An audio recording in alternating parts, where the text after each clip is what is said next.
WWF, Chapter 3. Being the sad cautionary tale of the orange roughie. The amount of food for each species, of course, gives the extreme limit to which each can increase. Charles Darwin, on the Origin of Species.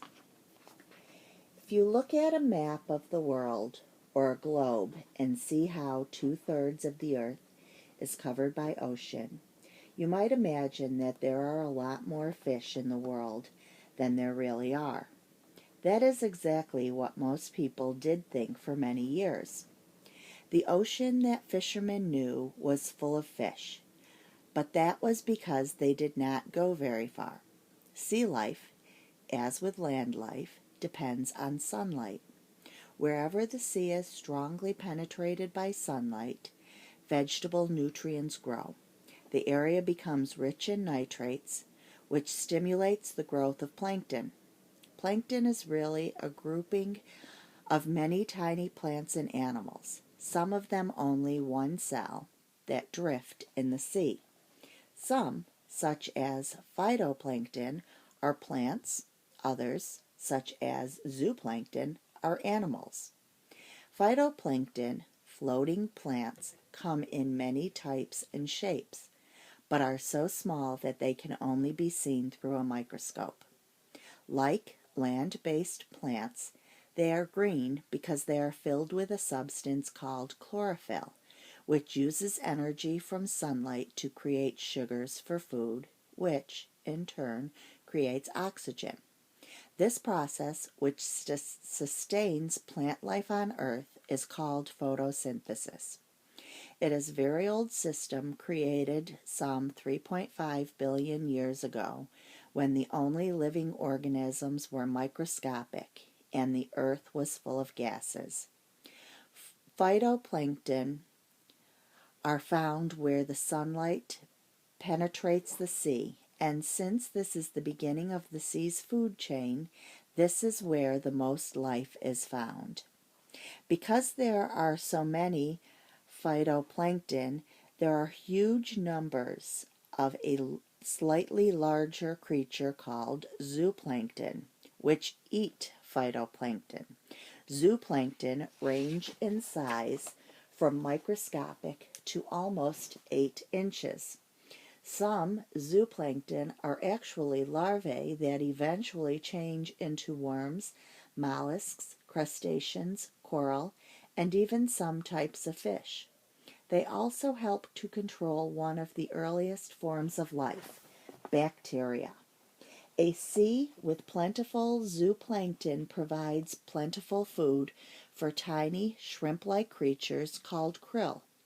Krill are one of the smallest forms of sea life that humans actually eat, though they are so small most people don't even bother with them.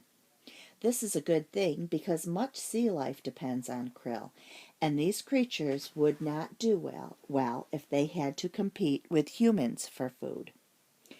Herring eat krill, for instance, as do giant humpback whales. Several times the size of an elephant, the humpback whale is one of the largest mammals on Earth, and yet it feeds on one of the tiniest forms of life in the world.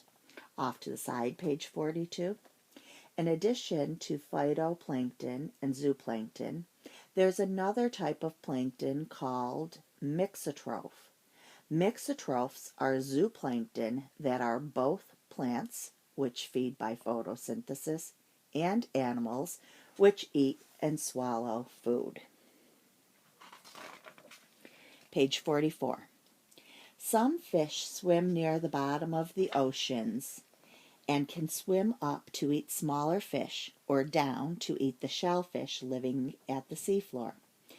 These are slow, steady hunters who stay close to home and whose muscles constitute the white meat that most people prefer to eat. Fish with white meat, such as cod, haddock, flounder, and halibut, are the most appreciated and the highest priced fish available. But there are also fish that swim in the middle water just a little below the surface, fast, hard-swimming animals who sometimes travel long distances. These fish, such as sardines, anchovies, herring, mackerel, and even a few large fish such as tuna, have muscles that are darker and flesh that's a little oilier than the white meat fish. By netting large quantities of these cheaper fish, a fisherman could still earn a good living. The smaller of these middle water fish, which feed on krill that feed on zooplankton,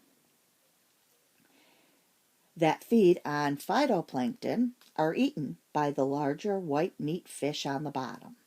Trying to escape hungry predators such as cod, the smaller fish from the middle depths swim to the surface for safety, and that's just where seabirds swoop down and eat them. Darwin was right. A healthy ecosystem is based on the destruction of life and the struggles for survival among species. And it is in such systems that men, in the form of fishermen, are drawn to take part in the killing. 90% of the fishing they do is within 200 miles of land. Farther out to sea, there is life and there are fish, but many of them live at great depths that have not been explored because, until recently, we didn't have the ability to reach that far below the surface. Off to the side. The base of the original North American fishing industry was established in the 17th century. For centuries, the Grand Banks, a series of wide shoals, shallow patches of ocean, running about 100 miles offshore along the Atlantic coast, from Newfoundland to New England, were especially rich with bottom-dwelling fish, such as cod and halibut. The ports of St. John's in Newfoundland and Gloucester in Massachusetts were established because of their nearness to the great Grand Banks, and Boston became an important port by trading the salted cod caught on the banks. The Flemish Cap, which is more than 350 miles from the nearest ports, is the farthest of the banks, while the Grand Bank, which is larger than Newfoundland, is the biggest. George's Bank, the southernmost bank off of New England, is larger than Massachusetts. Page 46. Most attempts to commercialize fish hauled in from farther out at sea have proven disastrous in a very short time because of our lack of understanding of this deep water life system. The orange roughy is an excellent example. The bottom of the page. Orange roughy, Hoplostethys atlanticus. The orange roughy gets its name from the orange color it turns after it dies. When it's alive, it's actually red. The fact that it is named after its appearance when dead shows that few have ever seen it alive. It is a large species in a family of deep-water fish known as Trachinocathiidae, or slimeheads. It was first found in the western Pacific, where it lives in cold water at depths as great as 5,000 feet. Fishermen were not capable of reaching the orange roughy until the 1970s. But once they did, eating orange roughy became fashionable in Australia, the United States, and many other places in the world well into the 1990s. It was not understood that this species was not like other fish we had known. For one thing, many scientists think that an orange roughy lives for 150 years, which is at least 5 times as long as most of the fish we know. The age is disputed, with some saying it lives even longer. But the problem with this long-lived species is that it grows very slowly. The fish doesn't even become capable of producing offspring until it is 20 years old, which would be an older fish in most of the species we know. This means that many orange roughy that appear to be mature are actually quite young and haven't yet reproduced. The large-scale killing of fish that haven't yet reproduced will in time destroy them, and that's exactly what happened to the orange roughy populations off New Zealand and Australia, where the fish was first discovered. After a little more than 10 years, the Australian orange roughy population was only 10% of what it had been in the 1990s. So fishermen went looking somewhere else for this popular new species and found it in the Atlantic Ocean off southern Africa, as well as farther north from Morocco to Iceland. Just as it happened with the Australian orange roughy, these populations very quickly showed signs of vanishing. The sad story of how the orange roughy became one of the world's most threatened fish populations within decades of being discovered by us should serve as a caution to what could happen. Who knows what years of dragging nets through these deep unknown oceans is doing to deep water ecosystems.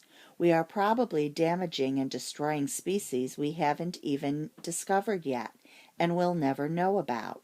It would follow the laws of Darwin if it turned out that rare fish in hard-to-reach places had fewer chances of survival than large populations of more familiar fish living in ideal environments closer to shore. The Story of Crom and Eilat, Part 4. One day, Crom was invited on television to talk about the future of the world's oceans. "Thanks for being on the show, Professor Crom." "Thanks for having me, Phil." Finally, he would get the chance to tell the world what was happening to the sea. "Professor Crom, aren't these predictions rather extreme?" "Not at all. 50 years and the oceans will all be dead?" "That's not what I said. My research shows that in 50 years' time, ocean life could be drastically altered if we continue the way we are going. But we can change. It's not too late." The TV show also brought on a second expert to discuss the situation with Professor Crom. "Dr. Kessel, you work for government fishery management. Do you agree with Professor Crom?" "I do, completely. That's why we have launched a new fishery management plan. Now we're taking even bigger steps toward preserving fish stocks." But it doesn't go far enough. We are a government agency and have to take political realities into consideration within those limitations. It's a good plan. 50 years, Professor Crom. Is that really all we have? That's unknowable. What we do know is that if a number of major species of fish are lost, it could start a chain of events that will begin to unravel the whole structure of life in the oceans very quickly. Didn't you predict that Atlantic haddock would be gone by 2004? No, I said that if the management didn't change, they could disappear by as early as 2004. And it didn't happen. It hasn't happened yet. That's not the same thing. Unfortunately, that's all the time we have tonight. Thanks to Dr. Kessel and Professor Crom for joining us this evening. They're not listening to me. To be continued.